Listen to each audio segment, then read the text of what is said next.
Hello everyone, welcome all on my YouTube channel and today हमारा topic होगा invasive species. इसके बारे में हम अभी तक 2 लेक्चर बना चुके हैं। आपको 40 हमने MCQ बताए हैं और इससे पहले हमने एक जनरल टेबल बना के जो मोस्ट कॉमन जो इन्वेसिव स्पीसीज़ हैं इंडिया में, उनकी फैमिलीज़, उनका नेटिव प्लेस और उनका बॉटनिकल नेम और उनका कॉमन नेम के बारे में ऑलरेडी हम बता चुके हैं। अब इस लेक्चर में हम आपको कंप्लीट इन्वेसिव स्पीसीज़ के बारे में बताएंगे, जिससे आपको जो पहले के 2 लेक्चर हैं वो कंप्लीट हो जाएंगे, किसी तरह कोई डाउट नहीं रहेगा आपको। तो गाइस देखते हैं कि इन्वेसिव स्पीसीज़ क्या होती है। सबसे पहले एक बात ये बताना चाह रहा हूँ कि एग्जोटिक, एलियन या इंट्रोड्यूस स्पीसीज एक कॉमन सी बात है, ठीक है। अब उनमें से कुछ इन्वेसिव हो जाती हैं, ठीक है। जैसे हम एक स्टेटमेंट बोलें कि all enzymes are protein but all enzymes are not protein, ठीक है। इस तरीके का स्टेटमेंट है कि all invasive species are exotic species but all exotic species are not invasive species, ठीक है। एक्जोटिक के जो टर्म दूसरे भी हैं, एलियन स्पीसीज या इंट्रोड्यूस स्पीसीज, ठीक है। इस तरीके से बहुत सारे इसके जनरल नाम हैं, मगर इन्वेसिव जब टर्म आए तो इसका मतलब है कि वो एक्जोटिक जो है वो बहुत ज़्यादा डेंजरस, बहुत ज़्यादा खतरनाक हो चुके हैं पार्टिकुलर हैबिटेट, पार्टिकुलर इकोसिस्टम के लिए। उसने वहाँ की नेटिव जो भी फ्लोरा है या फौना थे उन्हें वहाँ से कम्प्लीटली एक्सपेल कर दिया है और पूरे इकोसिस्टम पे उसने काबिज हो गई, पूरी तरीके से उसने कब्जा कर रखा है, ठीक है। बाई डिफरेंट एक्टिविटीज़ से वहाँ पे उसने जो वहाँ की ओरिजिनल स्पीसीज थी, ओरिजिनल प्लांट और एनिमल थे, उन्हें वहाँ से उन्हें हटा दिया है, ठीक है। तो कहने का मतलब इन्वेजिवनेस एक स्पेशल कॉन्सेप्ट है जो सभी एक्जोटिक स्पीसीज नहीं हो पाती हैं। और दूसरा इंपॉर्टेंट बात है कि इन्वेजिव का मतलब ये माइंड में नहीं होना चाहिए कि दूसरी कंट्री से आना ज़रूरी है। हमारे एक स्टेट, हमारे एक पार्टिकुलर एरिया से एक प्लांट दूसरे एरिया के लिए भी, या एनिमल के केस में स्पेशली हम बोलें, एक स्पेशल एक्वाटिक बॉडी की जो फिश होती है वो दूसरे एक्वाटिक बॉडी की फिश के लिए भी इन्वेजिव हो सकती है। बट रिपोर्ट ये है कि मतलब मोस्टली जो आज इन्वेजिव स्पीसीज इंडिया में है वो दूसरे कंट्री से यहाँ पे आके इन्वेजिव हुई हैं। तो ये माइंड में आता है जनरलाइजेशन की जितनी भी इन्वेजिव स्पीसीज हैं वो दूसरी कंट्री से आई हैं। इट्स फैक्ट, इट ट्रू भी है ये बात, बट ऐसा फैक्ट नहीं है कि भाई हम ये बोल दें कि जितनी हमारे जो इन्वेसिव स्पीसीज वो दूसरी कंट्री से ही आए हैं। इट्स नॉट ट्रू, ठीक है। तो देखते हैं कि इन्वेजिवनेस क्या होता है, पहले उस पर बात करते हैं। पहले देखें, इंडिया जो है हमारा वो टोटल बायोडाइवर्सिटी तो है, ग्लोबल बायोडाइवर्सिटी का 8% शेयर करता है, जबकि हम टोटल लैंड एरिया जो पूरी दुनिया का है उसका 2.4% कवर करते हैं, ठीक है। अब इन्वेसिव स्पीसीज ऐसा नहीं कि हमारे इंडिया में पाई जाती हैं या किसी एक स्पेशल कॉन्टिनेंट में पाई जाती है, ये पूरी दुनिया के हर एक कॉन्टिनेंट में पाई जाती है, इंक्लूडिंग बोला कि अंटार्कटिका तक में पाई जाती है, ठीक है। और उसके remote area and hostile ecosystem of Antarctica, इसका मतलब कोई जगह इससे अछूती नहीं है, हर कहीं इन्वेसिव स्पीसीज होती हैं। फिर उन्होंने टर्म्स की बात करी, देखिए alien species equal exotic species, introduce species, ठीक है। ये एक ही बात है, बट आगे क्या लिखा, may or may not be invasive, जरूरी नहीं कि इन्वेजिव हो भी सकती है, नहीं भी हो सकती है, ठीक है। अब इनकी थोड़ा डेफिनेशन की कैसे करके बात कर रहे हैं ये देखिए। Species whose introduction causes are likely to cause in future, जैसे कि काज करेगा इकोनॉमिक और एनवायरमेंटल हार्म और ह्यूमन हेल्थ के लिए, तो वो इन्वेजिव स्पीसीज हो जाएगी। या फिर दूसरी डेफिनेशन देखिए, an invasive species can be any kind of living organism like amphibian, कुछ भी हो सकता है, amphibia, plant, insect, fish, fungus, bacteria, even an organism के बीज और किसी एनिमल का अंडा जो होता है वो भी जो है इन्वेजिव हो सकता है, are not native to an ecosystem and cause harm, तो वो क्या कहलाएगा, इन्वेजिव भी कहलाएगा, एक्जोटिक भी कहलाएगा, ठीक है। इन्वायरमेंट के लिए, इकोनॉमी के लिए एंड इवन ह्यूमन हेल्थ के लिए अगर वो हार्मफुल है तो वो इन्वेजिव कहलाएगा। थर्ड डेफिनेशन एक बार बता रहा हूँ प्लांट केस में, plant that do not occur naturally in a region but proliferate in area they have been introduced into and cause severe negative impacts like affecting biodiversity, causing economic losses and harming human health in new habitat are called invasive species, ठीक है। ये नुकसान करना इसके लिए जरूरी है, ठीक है। बायोटिक का मतलब, ये एक्जोटिक का मतलब है कि बहुत सारी आपने देखा होगा आर्किड्स के फ्लावर आपको कितने खूबसूरत लगते हैं, बहुत सारे डेकोरेशन में काम आते हैं, आर्किड्स भी एक्जोटिक है, बट आर्किड जो है वो इन्वेजिव नहीं है। तो कहने का मतलब ये है कि एक्जोटिक तो है बट इन्वेजिव नहीं हुआ, इसका मतलब वो हमारे यहाँ आया, उसने हमारी क्लाइमेटिक कंडीशन को एडजस्ट कर लिया और वो आराम से यहाँ पे रह रहा, मगर वो किसी को हमारे जो नेटिव स्पीसीज थी जिस हैबिटेट में आर्किड रह रहा है वो वहाँ के लोगों को, वहाँ की प्लांट्स को वहाँ से रिमूव नहीं कर रहा, वहाँ से उनसे किसी चीज़ का कंपटीशन नहीं कर रहा, उसने केवल उतना कंपटीशन कर रहा है कि वहाँ पर वो सर्वाइव कर सके, ठीक है। अब इन्वेजिव अगर होता तो वहाँ के जितने भी जो प्लांट स्पीसीज हैं डिफरेंट उन्हें सबको उस हैबिटेट से एक्सपेल कर देता और पूरे ही इकोसिस्टम में, पूरे हैबिटेट पे एक छत्र से बोलना चाहिए राज कर लेता है, वो कंडीशन हो जाती है इन्वेजिव। तो बहुत सारे हम बताएंगे, जैसे आपको लोटस, और आर्किड्स, और एक बहुत कॉमन से भी नाम आएंगे, आपको देख के ऐसा लगे कि मतलब मिस्टेक तो नहीं हो रही, मिस्टेक नहीं है, वो बिल्कुल फैक्ट है, वो बिल्कुल सही है, मगर वो एग्जोटिक है, इन्वेजिव नहीं है। तो इन्वेजिव जो होता है कुछ कम हो पाती हैं, और इन्वेजिवनेस के लिए वहाँ की बायोडाइवर्सिटी को, इकोनॉमी को, उस कंट्री को, और ह्यूमन हेल्थ को नुकसान पहुँचाना उस स्पीसीज़ के लिए ज़रूरी है। तभी हम वो कहेंगे कि now it can becomes exotic, it becomes invasive from the exotic. ठीक है। अच्छा, अब एक्जोटिक की बात कर लेते हैं। एक्जोटिक का इंट्रोड्यूस कब तक रहेगी? Species introduce by people into an area outside it's natural habitat. जैसे हम कहीं दूसरे एरिया से कोई चीज़ लाएं और एक दूसरे एरिया में उसे हम इंट्रोड्यूस करा दें, तो ये एक्जोटिक है। These are just species that have come from another ecosystem and now in new environment. अभी न्यू इन्वायरमेंट में, तो they are exotic. They have die, अब इसमें दो कंडीशन इनके पास हो सकती हैं। देखिए क्या क्या, दे मे डाई आउट, वहाँ से ये तो मतलब सर्वाइव नहीं कर पाएंगी, because they are not suited to the new environment. तो एक्जोटिक नहीं सर्वाइव कर पाई, कोई बात नहीं, आप ये आउट हो गई।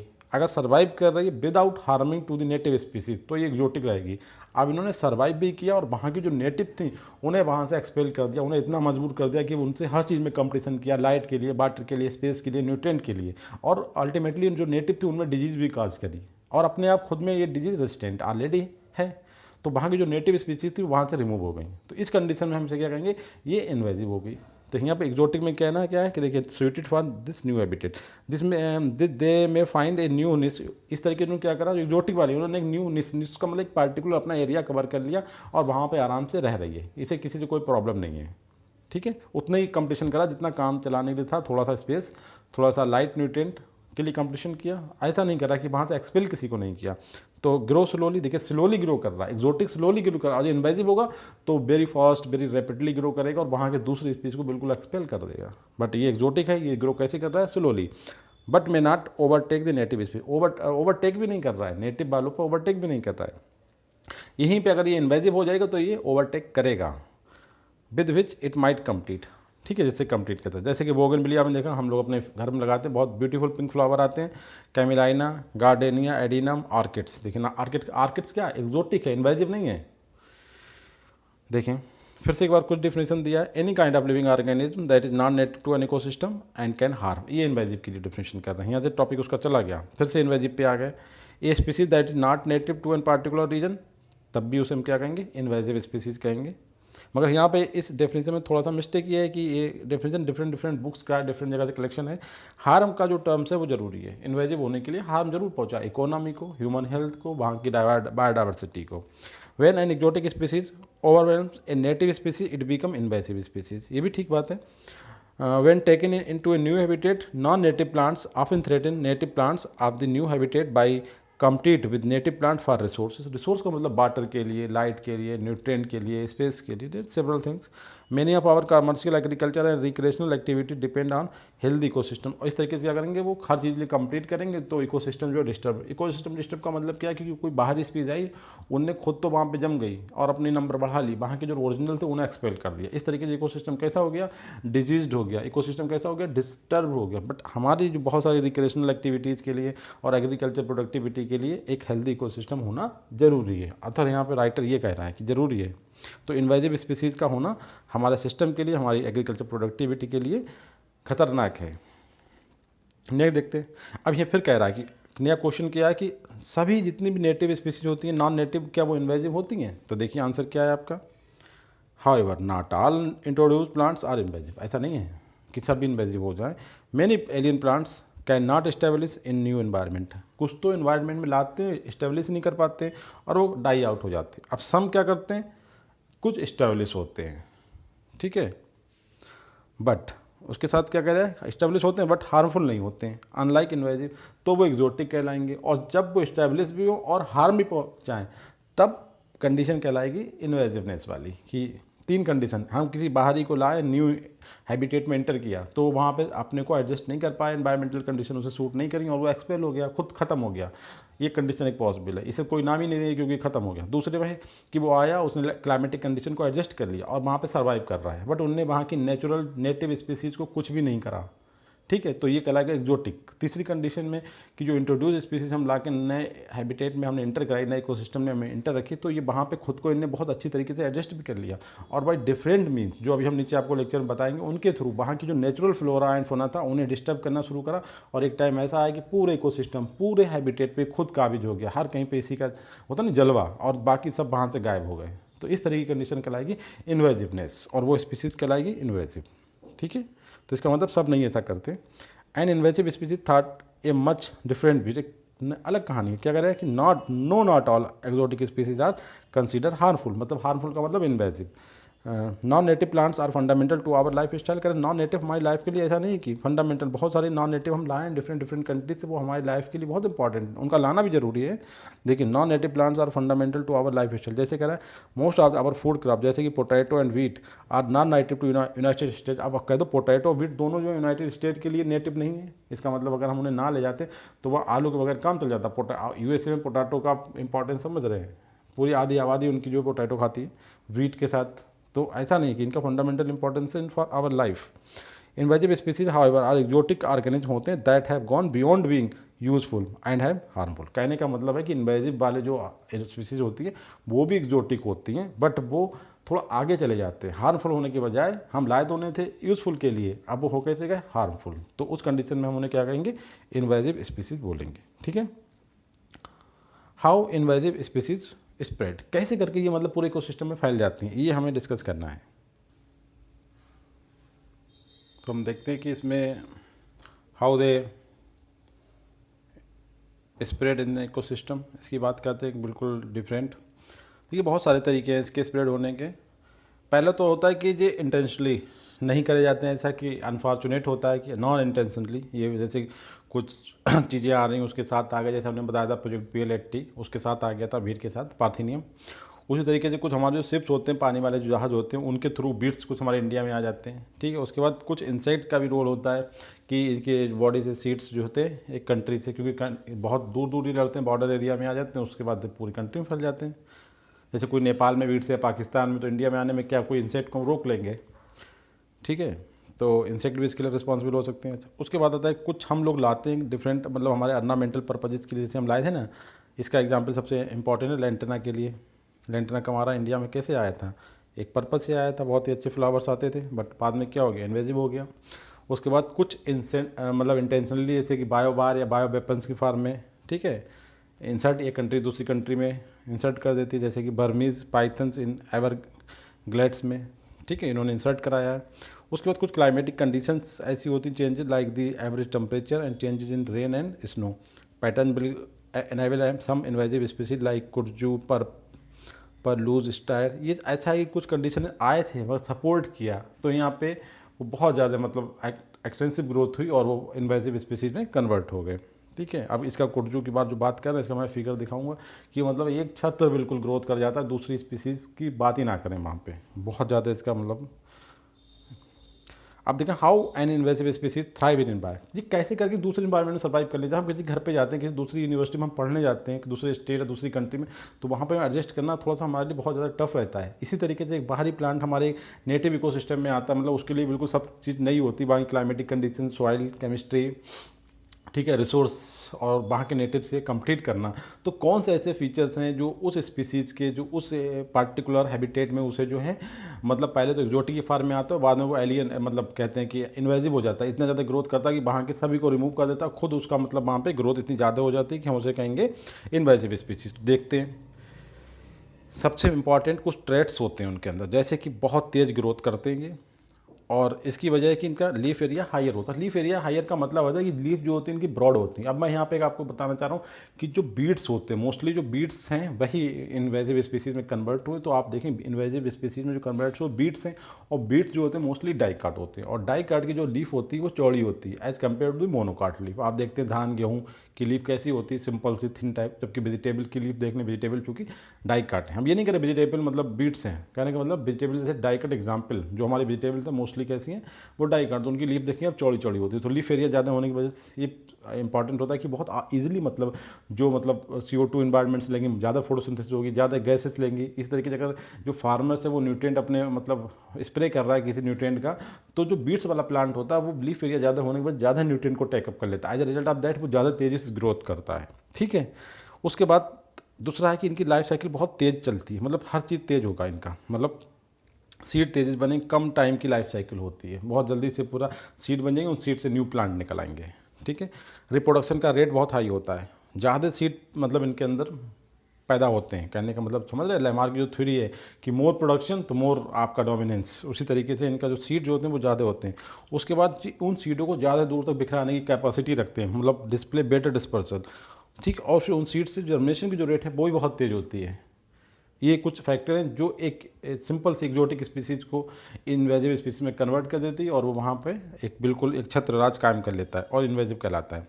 अब कह रहा है reasons for suitability of invasion, invasion होने के लिए कौन से ऐसे फैक्टर हैं जो किसी स्पीसीज को इन्वेजिव होने के लिए सुटेबल होते हैं, जो इसे इन्वेजिव में कन्वर्ट कर देते हैं। जैसे अगर एक इकोसिस्टम से दूसरे इकोसिस्टम में हम इंसर्ट कर रहे हैं तो एक चांस ये हुआ कि दोनों क्लाइमेटिक कंडीशन सेम बैठ गई, तो उसके लिए कंडीशन सुटेबल है, ग्रो देयर इजिली। ठीक है, क्लाइमेटिक कंडीशन या एनवायरमेंटल कंडीशंस। तीसरा है कि जिस एरिया में हमने उसको इंट्रोड्यूस किया वहाँ पे बहुत जो स्पीसीज डाइवर्सिटी कम है, कहने का मतलब बहुत कम टाइप की स्पीसीज पाई जा रही हैं, तो उस एरिया में बहुत आसानी से ये जो है मतलब इन्वेजन कर सकता है, तो इन्वेजिव हो सकता है। उसके बाद कह रहा है कि इनके अंदर एक क्वालिटी होती है सबसे important, high phenotypic plasticity. Phenotypic plasticity का मतलब होता है जैसे कहते हैं कि हम किसी क्लास में कुछ स्टूडेंट ऐसे होते हैं कि जिनकी हर एक स्टूडेंट हर एक गर्ल्स से मतलब बात कर लेते हैं और हर एक टीचर से उनकी पढ़ती है। इसी तरीके से कुछ लोग ऐसे होते हैं जो कुछ स्पेसिफिक स्टूडेंट से ही बात करते हैं कि आपस में बिल्कुल जोड़, क्लास में आपने देखा होगा 2 लोग साथ साथ रहते हैं पूरे साल 3 साल पूरा ग्रेजुएशन में PG में। और कुछ लोग ऐसे होते हैं जो एकदम मतलब जॉली टाइप के होते हैं, मतलब हर लोगों से उनकी बात होती है, मतलब सबसे टीचर से, दूसरे मतलब बिल्डिंग के लोगों से, मतलब इंजीनियरिंग का है तो अप्लाइड साइंस से बात कर रहा है, मैनेजमेंट वालों से बात कर रहा है, मतलब हर कहीं डीलिंग चल रही है। तो इस तरीके की जो बिहेवियर होता है इसे कहते हैं फिनोटाइपिक प्लास्टिसिटी, मतलब ability to adopt more physical habitat that they have invaded, ये भी क्वालिटी काम आती है उनके। इसके बाद कह रहा है कुछ ह्यूमन की भी ऐसे फैक्टर होते हैं जो सपोर्ट करते हैं, जैसे कि लाइक रोड्स का फॉर्मेशन करना और जो livestock grazing also aid establishment and spread of alien species as invasive species. Grazing भी फैक्टर है और हमारा अपना कुछ इन्वेंशन, जैसे कि हम रोड बनाते हैं, हाईवे बनाते हैं, तो ये भी कहीं ना कहीं मतलब एंट्री एक चांस प्रोवाइड करता है एक्जोटिक स्पीसीज को इन्वेजिव होने का। फॉर एग्जाम्पल जैसे आपने देखा श्याम बेड लैंटेना कमारा, अम्ब्रेला ट्री, ये सब इनकी हिस्ट्री उठा के देखो तो ये एक दूसरे पर्पज से लाए गए थे बाद में, मगर इन्होंने इतना ज़्यादा ग्रोथ करा कि वहाँ के एरिया में ये कैसे हो गए, इन्वेजिव हो गए। अब एक आइडिया, एक रिसर्च बता रही है कि अबाउट जो हमारी जो थ्रेटेड स्पीसीज हैं, कि इंडिया में इतने परसेंट स्पीसीज थ्रेटेड, तो उनका जो मेन रीज़न है वो क्या है पता है आपको, इन्वेजिवनेस। कि दूसरी स्पीसीज उनके एरिया में आके उन्होंने इतना ज़्यादा सिस्टम को कैप्चर कर लिया कि वहाँ की ओरिजिनल के लिए कंडीशन क्या आएगा कि वहाँ पे वो थ्रेटन हो गई, मतलब ख़त्म होने के कगार पे, उन्हें खतरा है कि वो इन फ्यूचर में ख़त्म हो जाएंगी।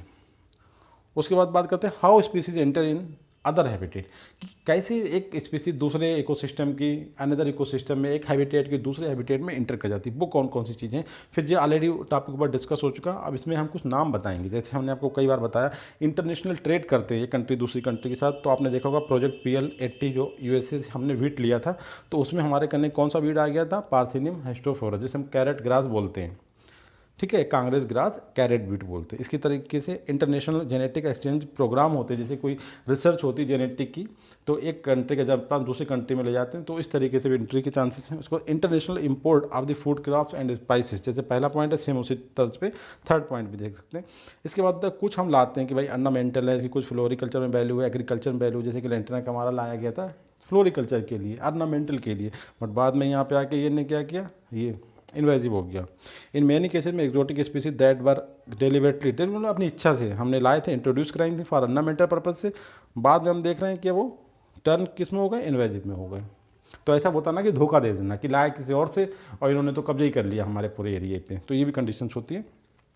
इसमें लैंटेना कैमारा बहुत अच्छा एग्जाम्पल है कि ट्रॉपिकल अमेरिकन श्रब, जिसे हम क्या बोलते हैं लैंटेना कैमारा, ये बात इंट्रोड्यूस हुआ था 19th सेंचुरी में बिल्कुल स्टार्टिंग में as ornamental plant, but now it invites diverse terrestrial, हर टाइप के टेरेस्ट्रियल इकोसिस्टम में भाई साहब ये ग्रो कर जा रहे हैं, चाहे सेमी इकोटिक हो, टेरेस्ट्रियल हो, स्क्रबलैंड्स हो, फॉरेस्ट हो, ठीक है, सिंपल फील्ड हो, वहाँ भी ग्रो कर जाते हैं, तो ये क्या हो गए, इन्वेजिव हो गए।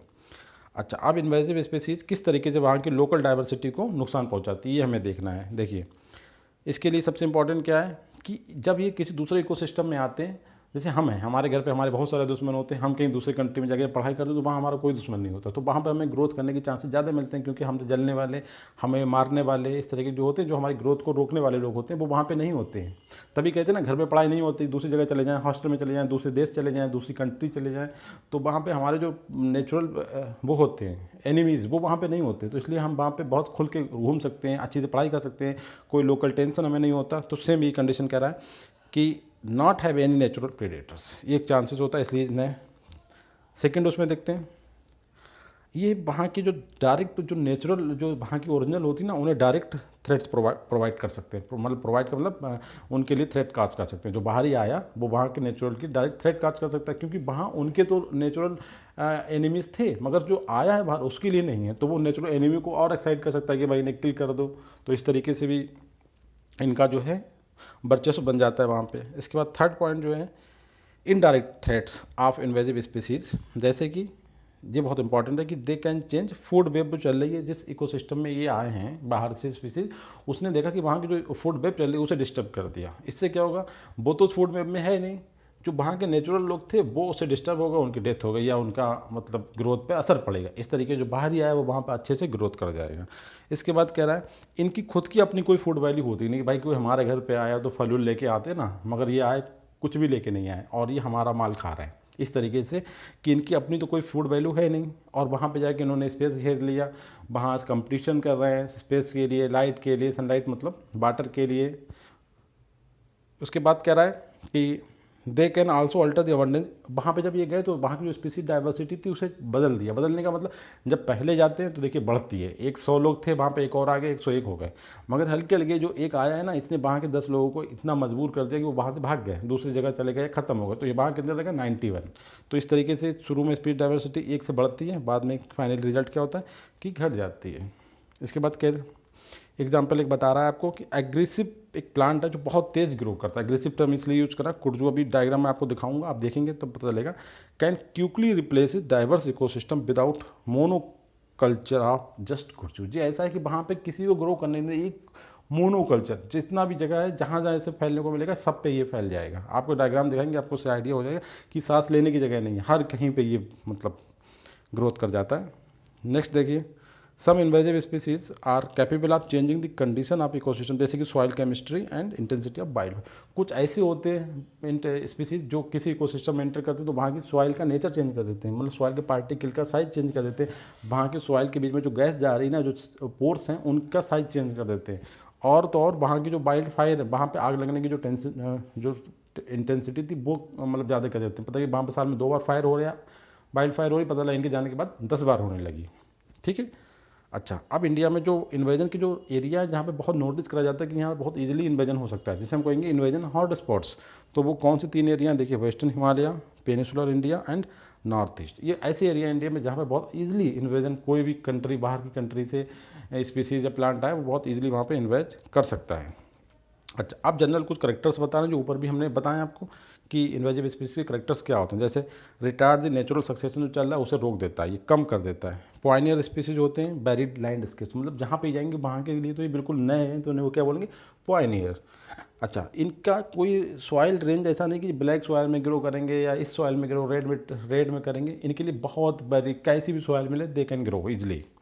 और वेदर कंडीशन के लिए कहीं इतना टेम्परेचर, इतना प्रेशर, कुछ भी नहीं, कैसा भी टेम्परेचर हो, कैसा भी दे कैन ग्रो। ठीक है, इतने बेशरम होते हैं ये, इसलिए तो इन्वेजिव होते हैं। अच्छा, जर्नलिस्ट इन इंटर डिस्ट्रीब्यूशन, ये हर कहीं पे ग्रो कर सकते हैं, चाहे आपका माउंटेन एरिया हो, चाहे प्लेन हो, चाहे एक्वाटिक बॉडी हो, चाहे टेरेस्ट्रियल हो, चाहे डैम्प हो, चाहे किस तरीके का लैंड हो। तो इनका जो जनरलाइजेशन होता है, कुछ स्पीसीज बहुत स्पेसिफिक होती है, कितने एल्टीट्यूड पे ग्रो करेंगे। जैसे आप सैफरान की जो बात करते हैं, ठीक है, तो कहाँ ग्रो करता है, कश्मीर में ग्रो करता है। कॉटन कहाँ ग्रो करता है, आपका गुजरात और मध्य प्रदेश में ग्रो करता है। ठीक है गाइज, थैंक यू। देखते हैं, अभी देखते हैं इसे आगे से हम लोग।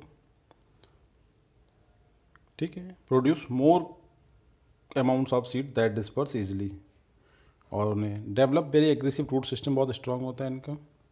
अच्छा, जनरेशन टाइम जो होता है इनका शॉर्ट होता है, बहुत मतलब आसानी से ये मतलब अपनी एक जनरेशन से दूसरी जनरेशन में चले जाते हैं, मतलब बहुत जल्दी सीड प्रोड्यूस करते हैं, उन सीड से न्यू सीड का फॉर्मेशन हो जाता है। ठीक है।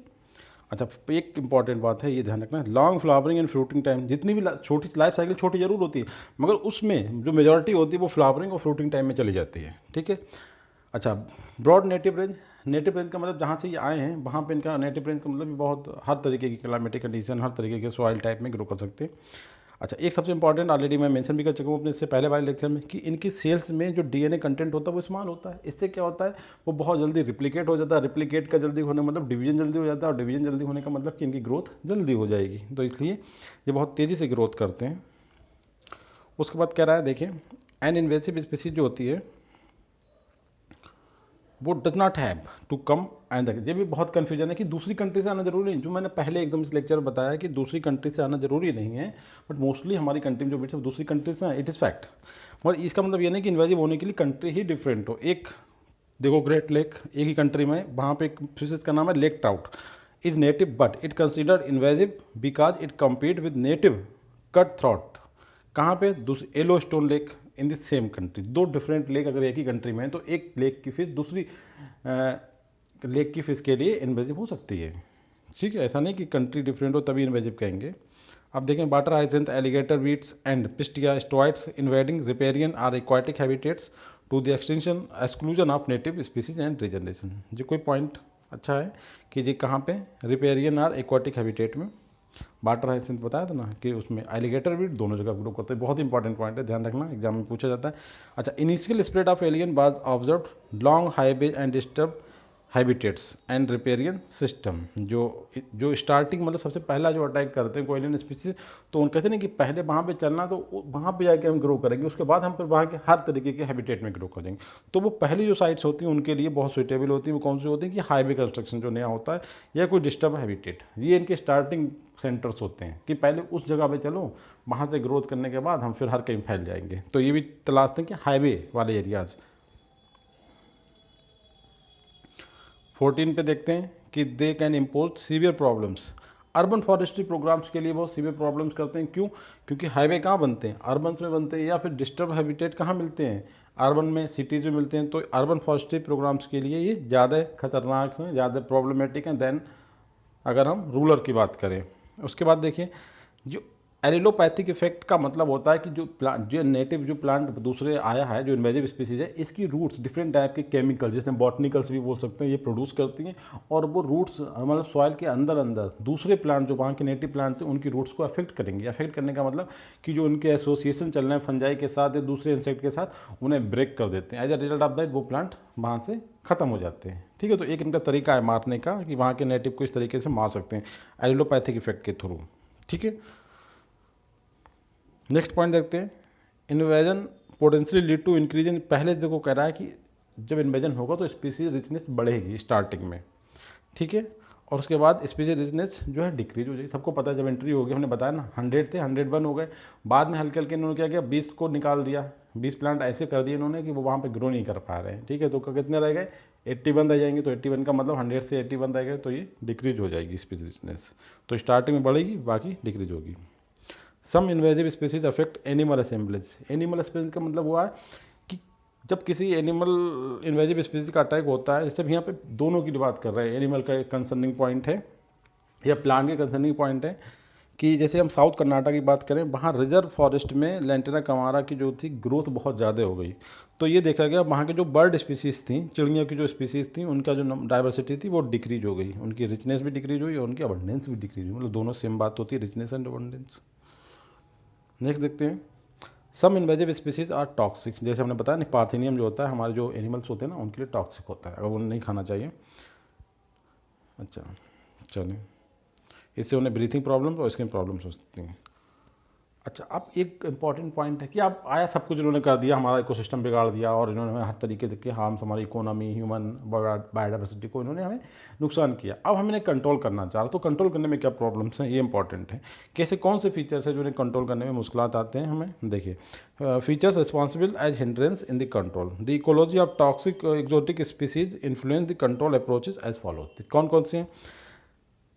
दे कंटिन्यू टू स्प्रेड बिकॉज जहाँ पे ग्रो करते हैं वहाँ पर नेचुरल प्रेडेटर तो होते नहीं, तो इन्हें अगर जैसे हम ना ह्यूमन मैन पावर के अलावा अगर वहाँ का खुद का एक सिस्टम होता है किसी एरिया में, जैसे कोई हम अपने घर में क्रॉप लगाते हैं तो वो डिफरेंट डिफरेंट टाइप के एनिमल उसे फीड करना चाहते हैं, अगर बाई चांस उन्हें मौका मिल जाए तो उसे ख़त्म कर देते हैं। जैसे मैंने घर में एक प्लांट लाया लगा कहीं से दूर से, और वो जो था मैंने उसे बहुत केयर कर रहा हूँ, ग्रो कर रहा है। बाई चांस मेरे घर में एक छोटी सी कोई जैसे बकरी है या दूसरे जो एनिमल पाल लेते हैं, आपने देखा गाँव वगैरह में, वो खुल गई एक दिन और उसने प्लांट को खा लिया।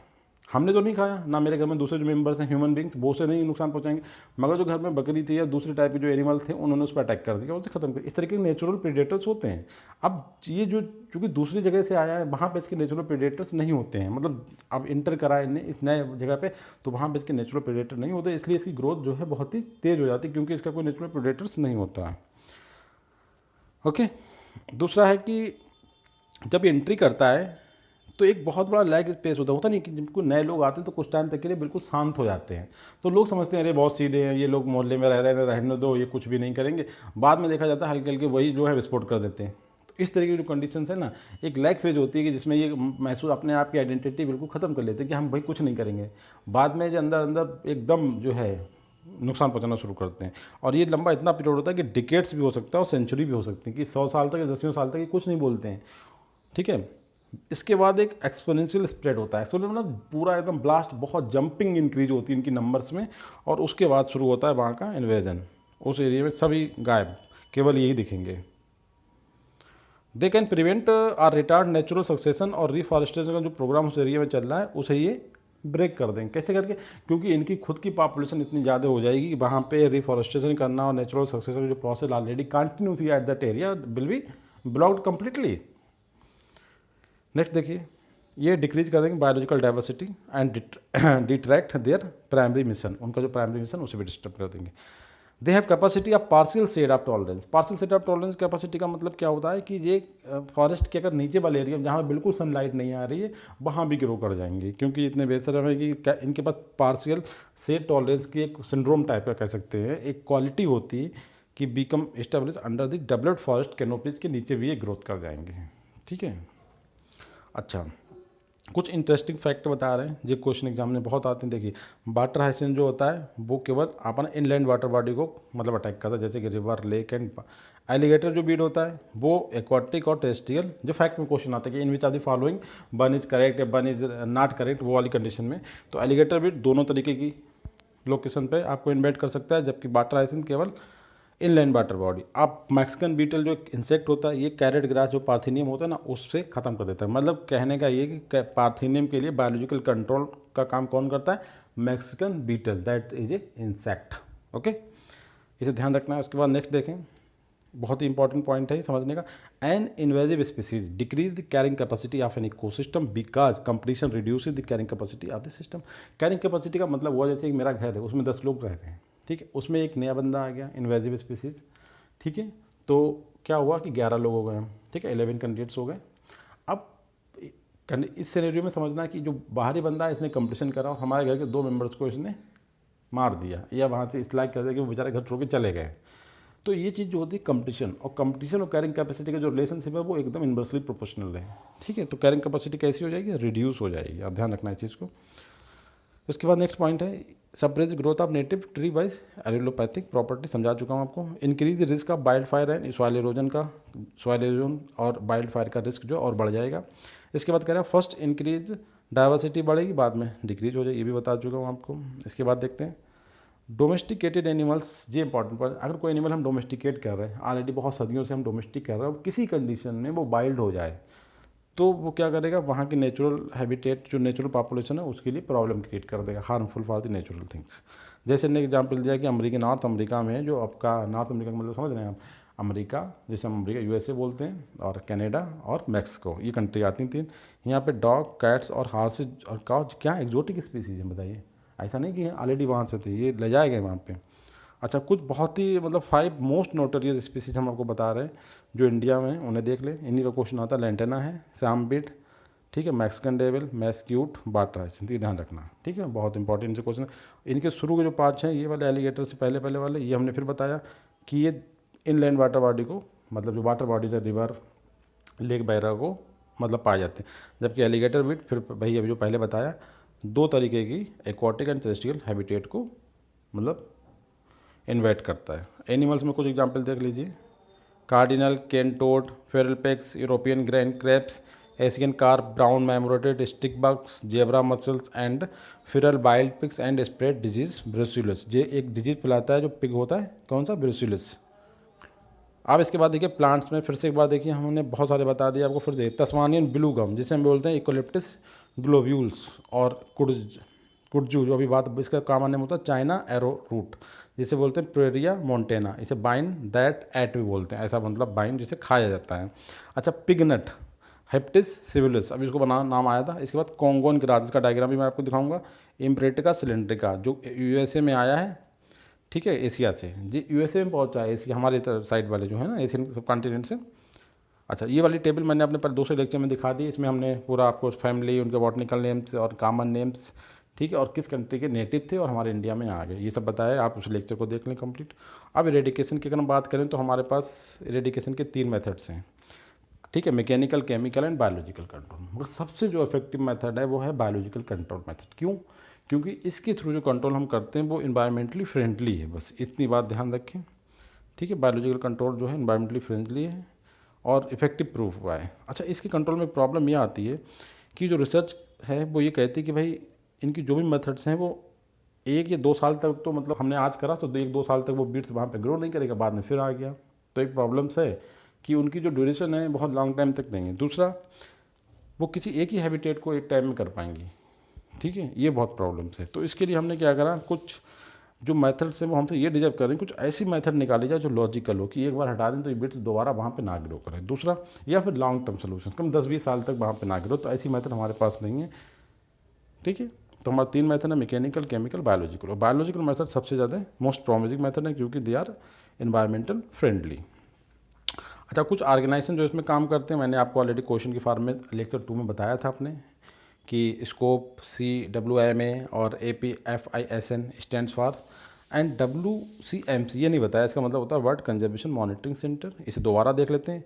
देखिए, स्कोप का फुल फॉर्म होता है scientific committee on problems of environment. ये जितने भी ऑर्गेनाइजेशन जो हमने बताए ये सब इन्वेजिव स्पीसीज के रिमूवल, इरेडिकेशन के उसमें काम करते हैं कि किस तरीके से हम इन्हें हटा सकते हैं। CWMA का मतलब होता है cooperative beat management area organization, और APFISN का मतलब होता है Asia Pacific forest invasive species network, ठीक है। इसके बाद कुछ मैंने जो हैं आपको और भी बहुत सारे जो इंडिया में पाए जाते हैं उनके एग्जाम्पल आप इसे देखना, क्राउन फ्लावर, महुआ फ्लावर्स, ठीक है, ब्रह्मा कमल, ट्यूलिप, कैजुराइना, लिली, ऑर्किड, ये सब होते हैं। अच्छा, अब इसमें देखिए, आपको प्लांट देख के बड़ा इंटरेस्टिंग लगेगा, आपने देखे होंगे। देखिए, मेस्क्यूट जो लेग्यूम्स है, देखिए लेग्यूम में फली आती ना, ये फली आपको दिख रही है। और जो लेंटेरा कमारा आपने देखा होगा, बहुत ब्यूटीफुल फ्लावर, हम बता ना कि इसे ऑर्नामेंटल पॉइंट ऑफ व्यू से लाया गया था इंडिया में, बट ये इन्वेजिव हो गया। उसके बाद देखते हैं, जैसे हम हिंदी में बोलते हैं, हम लोग तो काई बोलते हैं, शायद गलत बोलते हैं, ये वाला आपने देखा होगा जो वाटर बॉडी को एक छत्र कवर कर लेता है पूरी बॉडी को, ग्रीन ग्रीन, और इस तरह के फ्लावर आते हैं। और ये देखिए पार्थिनियम, ये तो हमारे लोकल अगर घर पड़े होते हैं, घोड़ा वगैरह जो मोहल्ले में, उस पर ग्रो कर जाता है, बहुत ही कॉमन सा है।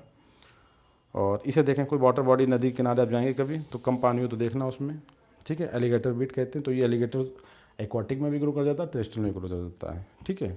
और श्याम बीट देखें, ये भी आपको दिख जाएगा, ये एक थोड़ा झाड़ टाइप का होता है, ठीक है। इसके बाद ये देखें कुर्जू की जो मैंने बात करी थी, आपको कुछ दिख रहा है यहाँ पे तो दूसरे दिख सकते हैं, अगर हम बहुत एनालिसिस करेंगे ऑब्जर्वेशन तो दिख सकते हैं, मगर इसमें आपको कुछ दिख रहा है एकदम डार्क, कि किसी तरह मोनोकल्चर टाइप का बीट्स है, ठीक है। मोनोकल्चर का जिक्र करा जाए तो एग्जाम्पल इसी का है कुर्जू का, और ये है कोगोन ग्रास, ये भी वाटर बॉडी के किनारे पे होती है, ठीक है।